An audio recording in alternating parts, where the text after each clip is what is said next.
ప్రలోభాల పర్వానికి అందమైన నిర్వచనాలు ఇస్తున్నారు ఏపీ సీఎం చంద్రబాబు.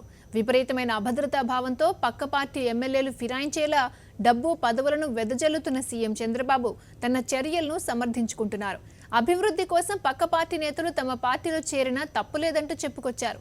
పైగా విపక్ష నేతల రాకను సొంత పార్టీ నేతలు స్వాగతించాలని చెప్పుకొచ్చారు.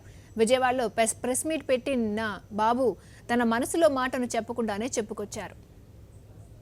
అందరం కలిసి ఆలోచించాల్సిన అవసరం ఉంది. పేరు ప్రతిష్ట అందరికీ కలిసి రావాల్సిన అవసరం ఉంది. ఆ విషయం కూడా గుర్తుపెట్టుకోవాలి.